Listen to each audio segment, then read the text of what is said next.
Oh, hello. I didn't hear you come in. But while you're here,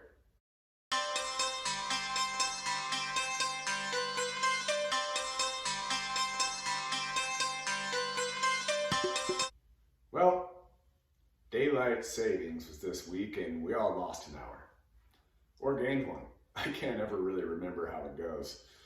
The point is, there's not going to be too much more night left for your nightcaps.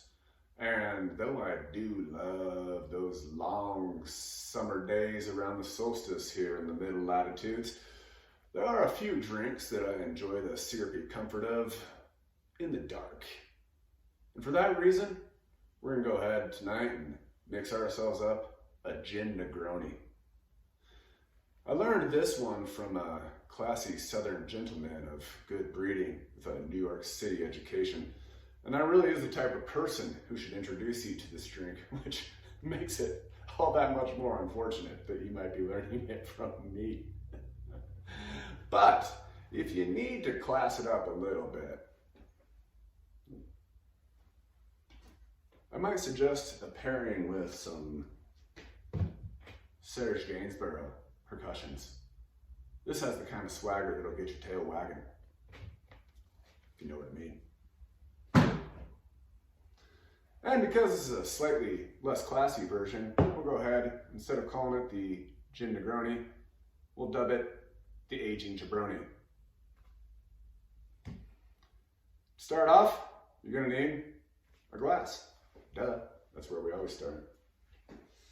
Then of course, we're gonna move on to some cubes. Once again, in the old breast milk carriage, I go with a couple kind of like whiskey cubes, a bigger cube, maybe one or two, right? Pert near neat. My wife's gonna get mad if she ever watches these, sees how I'm treating that thing. Next, we'll move on to your hardware.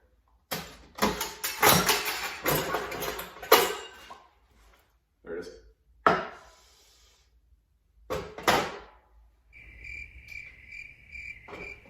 We're gonna move right on to our booze after that one. Starting off with our gin.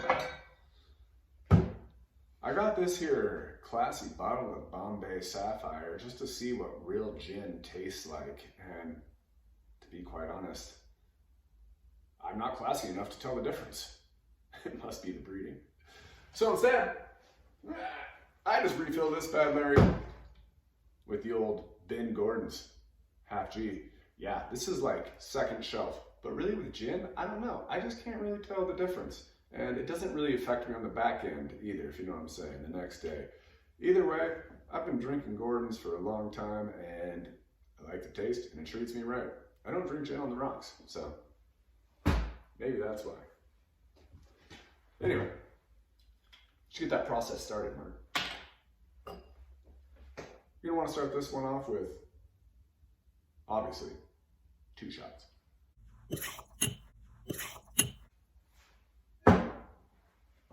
Next, you're gonna want some sweet vermouth.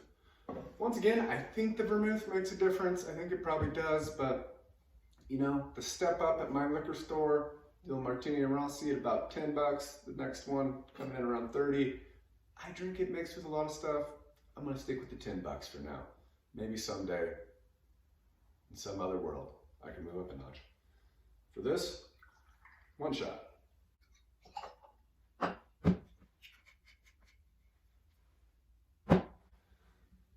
Your last liquor, and this is the kicker, Campari. Now this one, a little bit pricey. I don't think there's really a substitute for the Campari. It kind of makes the drink. I've tried fudging it, tried asking the people at the liquor store, tried looking online. It's gotta be Campari, I think. And you know what? That's okay. Because this, more than the Serge Gainsborough, is gonna be what makes you feel classy. This is what Marlon Brando drank. That 1 shot, and this gives it that nice, syrupy NyQuil flavor. Then of course, you're gonna want to stir it. Something round. I prefer a Phillips head. Give it a good one. Get it nice and cold.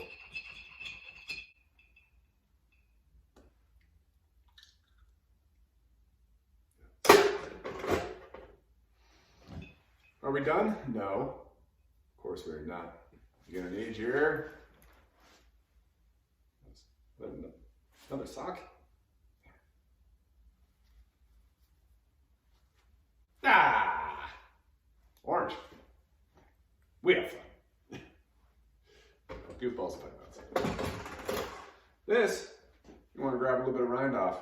Told you I would use these ones. This one I've been ripping up for a few days now. Not much real estate left. A little something down here. Just take off a little bit there.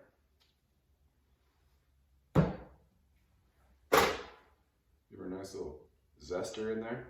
Once again, you got some time, light on fire, something like that. Throw it in. The last little wiggle waggle right there. And you're ready to pour into a different cup. Me, I prefer the trusty camp mug. Even for my classiest of drinks, yes. Keeps it cold, keeps it from breaking. I tend to break a lot of glasses.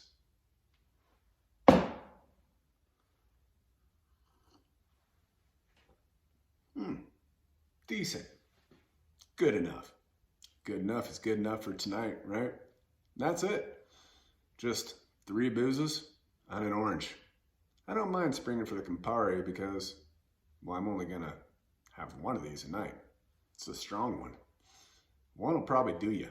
2 will definitely do you. And if it doesn't, well, you might be doing yourself some harm. Consider cutting back. Drink within your means. And in the meantime, be easy.